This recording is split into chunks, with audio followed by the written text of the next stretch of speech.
Thank you. Good night, everyone. That matters. Y'all, it's Brian Keith, and I'm back with another video. Today, we will talk about the Real Housewives of Potomac and Robin, Candace, and Charisse. We're going to have to talk about some stuff. Yeah, we're going to talk about some stuff because it was a lot. But y'all, like, comment, subscribe. Let's get into the video. Yeah, let me check my shit real quick. Hotter than the fire coming out my flaming lips. You wanna play with me? You can't play in me. On the playground, bitch, you can't play with me. Got it, want it, securing the bag. Best. All right, y'all. So, got my trusty iPad. But y'all, I just left the gym and like I went home this weekend to like hang out with some friends. We went out and stuff. And also I went home because I wanted to spend time with my grandmother. You know, being that I'm making more money, I'm able to do more things. I gifted her like money and stuff, and she was over here crying and got emotional. And then I went out that night with my with my friends back home. But the next morning, my aunt, basically my grandmother's a caregiver. So when I was living in North Carolina, I was helping my grandma and her sister, because her sister can't live on her own. She lives with my grandma. So my aunt basically gets rushed to the hospital because her blood pressure was dropping. And like, mind you, my grandma's like damn near 76, 75, 74, you know. So my aunt is the same age. So they rushed to the hospital, and we've been in the hospital damn near all day yesterday. But I had to come back home. But I had to take a mental health day. Girl, I was drained. It was too much because it was scary, but then we realized it wasn't as serious, but it's in the middle ground, right? Right. But we're gonna talk about the show. Clock it. Went through our stuff. Clock it. I went to the gym today and I just got irritated. I just irritated today. So I just need this just to let this out. But I had a great weekend all in all. And yeah, hope you guys had a good weekend too. All right, so we start the episode off with, we see the girls meet at Kiana's, what is it, beauty and wellness lab? Like, it's like what Heather from Salt Lake City has, right? Be like a girl spot day. Bitch, you still dress like we in DR. I dress. I can have my cheeks out. 70s. Kiana's fly. I want to learn more about her. Give her a spot. I feel like she has definitely intrigued us. But I feel like next episode, y'all really gonna try to play on her because y'all like, oh, well, she was fighting Deborah, Sesame Street. She was doing that, so she shouldn't be a housewife. We have to remember of, is it she's fighting just to fight, or was it self-defense? Because we have to realize in the clip that I saw, Deborah threw a drink on Candace. Deborah threw a glass in Kiana's face. So, trust me, we're not about to act like, oh my gosh, she beat her up for no reason. They're just arguing. Once you put your hands on somebody, and especially throwing a glass is wild. Wild. When I tell you Miss Kiana said, it was a wrap. It was a wrap. But they're talking about, the girls, and everything is really cute, right? Enjoyed myself, even with me feeling sick in the room. In that moment, y'all, I was dying to slow down. This would have checked up on me before Giselle, because these are my girls. I love the fact that Kiana's just like a boss. Like, she's cool. I like Kiana a lot. So they're talking about the whole situation and how, they're trying to move forward with the girls. Candace, I feel like Candace has disdain towards Robin and Giselle, right? But it's coming across as a hater. And I don't like that look for Candace, because I'm just like, the comments that she making is very like, it's not that deep. Like, if you don't like her, you don't like her, move on. But to constantly talk about them and constantly bring them up in like such a, like, not even like a negative way, but just like girl, it's petty. Like, come on now. I don't like that for Candace, because usually I get where Candace comes from. She is a responder. But this time, it seems like you are definitely spewing that out. So, I don't like that for you, sis.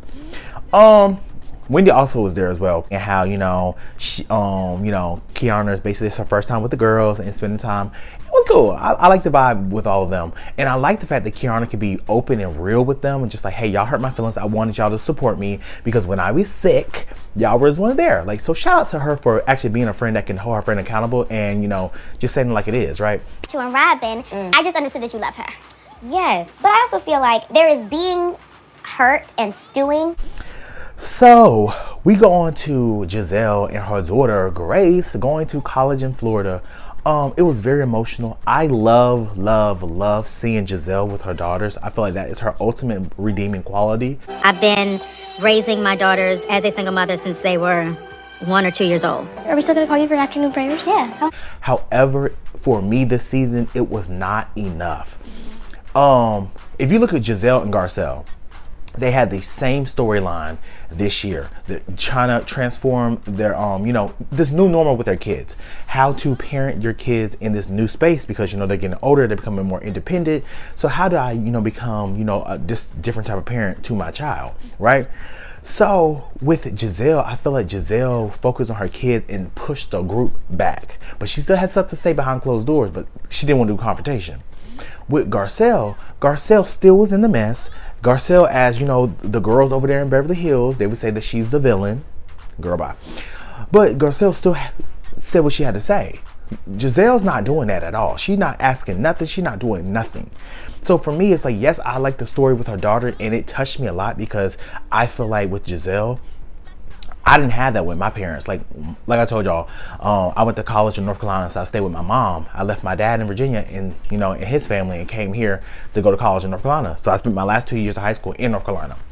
And it was just one of those things where I didn't feel the support like how Giselle is supporting her kids. I mean, like, that anything is, like, possible. Like, you could have kids, you can do your own hustle and still be good, so. I felt very much abandoned, where it's just like, it was already a traumatic situation where I never lived by myself. So going to college and then like my mom was just like, okay, see you later, bye. Like, no, it was just very much like detached for me. And yeah, me and my mom, we talked about it, we unpacked that. She understood, and she said, I apologize. But like I told her, you have nothing to apologize for, because maybe you didn't know. Like, she didn't really send my older sister off to school, my dad did. So she didn't have that experience. So maybe, I don't know.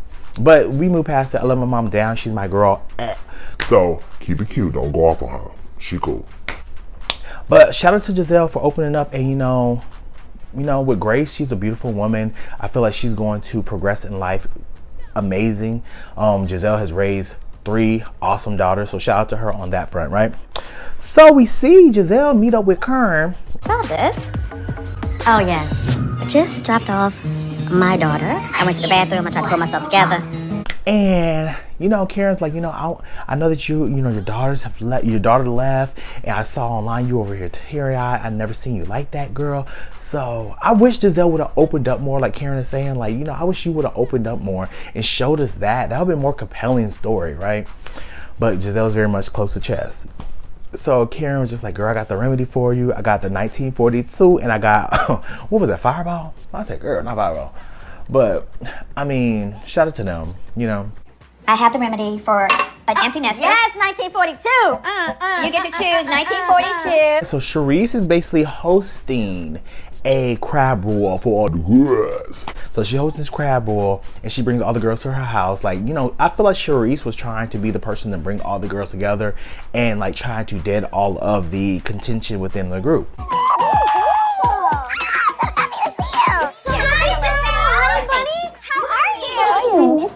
However, it did not work.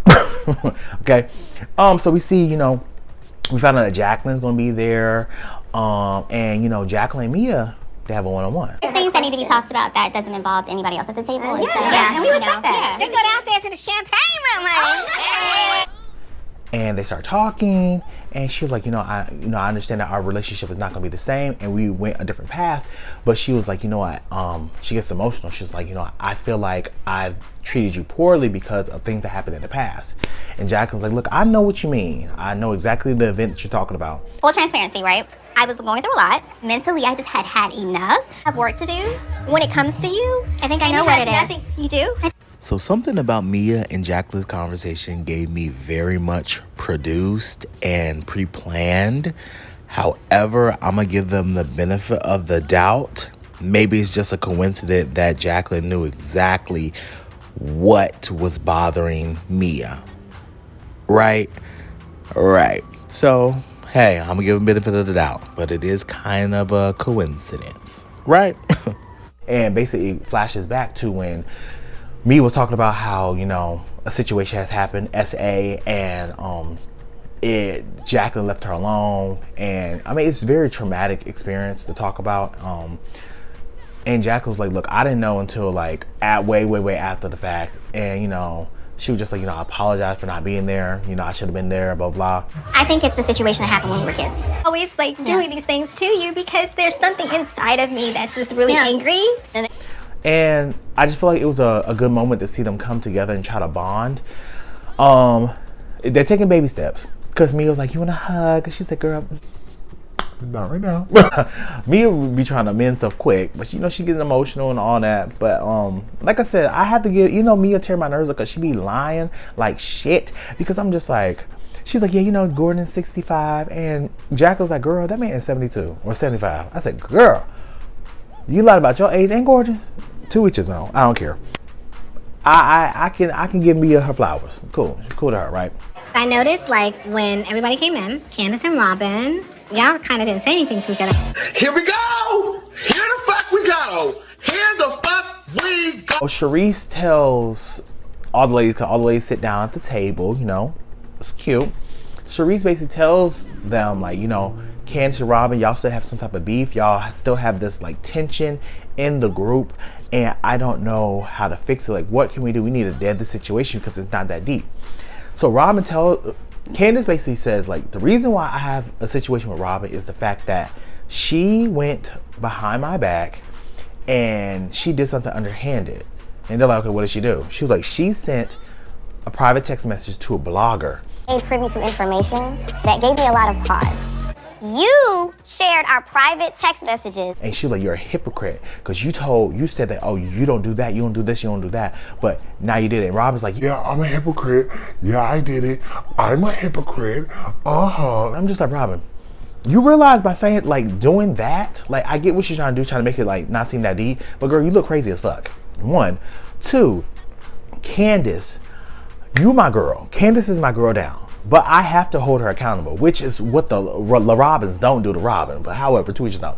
But Candace, I have to hold you accountable because I'm just like, you can't sit up here and get mad at Robin for sharing some tea or whatever when you literally blasted this woman on Twitter down. Also, to piggyback off that is the fact that Candace, Robin, you and Robin are not cool. So if it was me and I'm not cool with you, I don't give a damn what I did. I don't owe you shit. I don't owe you loyalty. I don't owe you privacy. I don't owe you anything.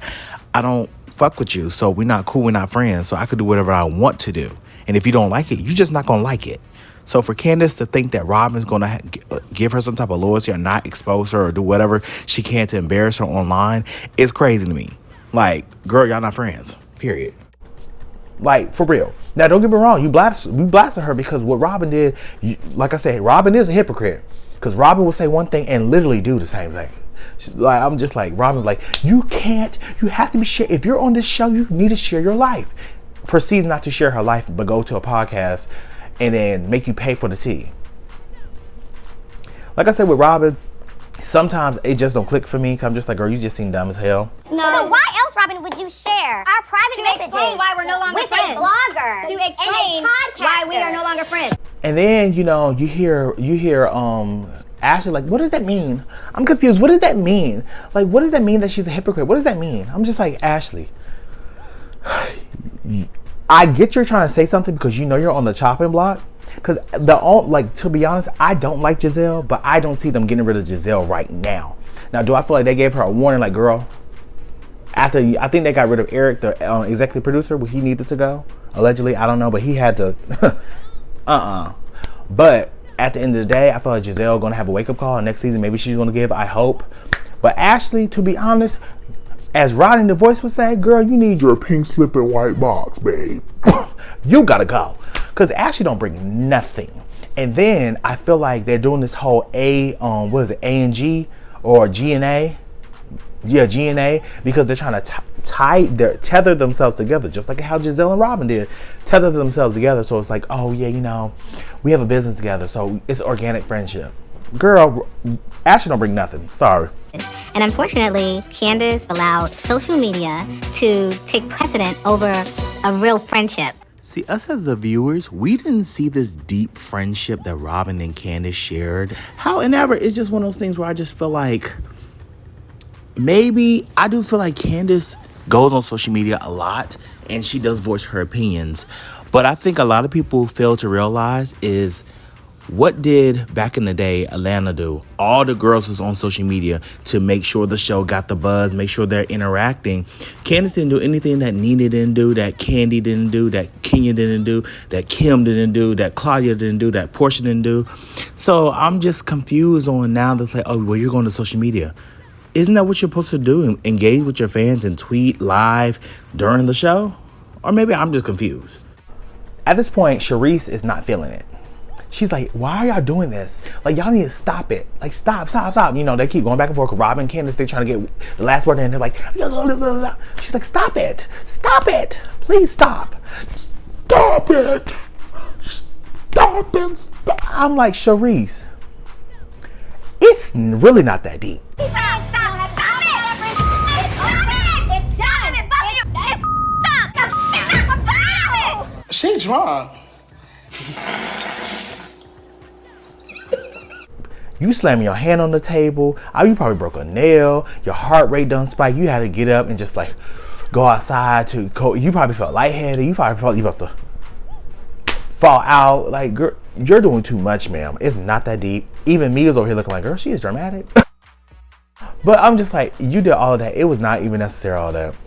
So Candace gets up and remove herself. She's like, I'm not doing this. I'm not about to be screaming in your house. She goes to Sharice's kids like, I apologize for screaming in your house. You know, but Nneka comes over to try to console her, and she's just like, no, babe, don't cry, Candace, don't cry. She's like, girl, This is what I do. I cry. and I don't mind that because everybody expresses themselves differently. But I just feel like a lot of this shit was not necessary. I'm like, Charisse, calm down. But we all know Karen was in there because Karen basically said she don't fuck with Charisse. She said, I don't like her, she don't like me. And she declared it. She finally said, I don't like her, she don't like me, so I'm not gonna show up. So I don't know. Like I said, next episode is gonna just be like season 5 all over again. Somehow, some way they're gonna blame Candace for it when we literally see Deborah throwing a drink, throwing glass. They're like, okay, but Candace picked up a bottle.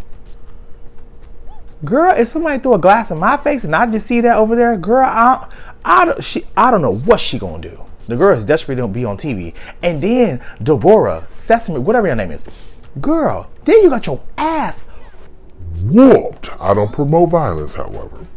But girl, you got Rocky Balboa, Kiana, what's not playing with you? She got a grip, she clinged, and baby, she whipped around her head like a helicopter. Good God. I don't condone violence. But y'all, like, comment, subscribe. I hope you guys enjoyed the video. Let me know what you guys think down in the comments. I'll see you guys in the next video. Peace. Brian Keith, LG, Black Butte. Bet you didn't know we the Holy Trinity. Now let a God stop a y'all and break your head here. Step into the room and get up in the bed. It tastes sweet, that's cause I'm good. It tastes sour cause I'm better than the hood. Cause I get you hyper when I'm running all around cause I excite ya. Let me talk real quick. You can't even get with the shit. You wanna go toe to toe with my flow? This American all I really asking for. Now I got to go. Got. Bye-bye.